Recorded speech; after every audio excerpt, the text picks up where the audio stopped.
Let's talk Spanish-speaking Latin American naming conventions and why it is helpful to you as a teacher to know it. Spanish-speaking people from Latin America generally have two surnames, one from each parent. They get their father's surname first and their mother's surname second. So if Jose Carlos Hernandez Garcia has a child with Maria Muñoz Manzanillo, we're going to look at both of their last names in those boxes. They have a son, Jairo, and a daughter, Berenice. What will their last names be? We're going to take Hernandez, dad's first surname, and it's now their first surname. And we're going to take Muñoz, mom's first surname, and put it second. So now Jairo and Berenice have the last name Hernandez Muñoz. One from dad, one from mom.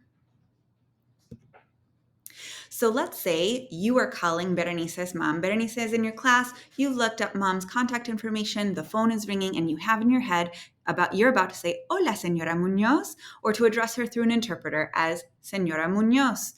But a man's voice answers the phone and you're like, oh crap, I have stepped away from my computer. I'm not looking at the information anymore and I've completely blanked on what dad's name is. How am I going to address him? Just take a deep breath. Think of Berenice's full name. What is her first surname? And now you can say with confidence, Hola, Señor Hernández. Names can take multiple presentations. It may present just as I gave this example, Berenice Hernández Muñoz. It may present as hyphenated, and it may just be the first part, Hernández, and no second part. In a situation like this, it is very likely that Berenice does have a second last name, in which case you can ask her parents, is Berenice's full name Berenice Hernández, or does she have a second last name too? Or because you know mom's full name, you can even ask, is her full name Berenice Hernández Muñoz? And you could ask them their preference of how you would like for me to address your daughter in class. So now let's take a quiz. We're going to start with what to name that child.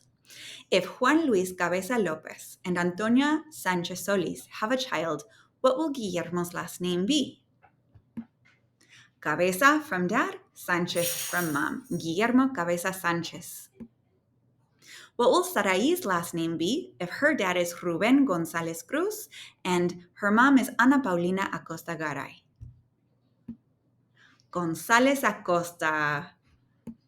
And one last one, don't get tricked here. What will Eduardo's last name be if his parents are Daniela Guadalupe Castillo and Jorge Jiménez Martínez? Dad's last name Jimenez first, mom's last name Guadalupe second. Eduardo Jimenez Guadalupe. Second part of our quiz is what are the parents' names? So if you have Fidel Pérez Carmona in your class and parents are showing up to a parent-teacher conference, how will you address them? Señor Pérez, Señora Carmona. If Víctor Rodríguez Castillo is in your class, what are his parents' names? Señor Rodríguez, Señora Castillo. And last one, you have Joselina Macías Reyes in your class. What is dad's name and what is mom's name? Señor Macías and Señora Reyes. Felicidades, you now know the naming conventions for your students of Latin American heritage.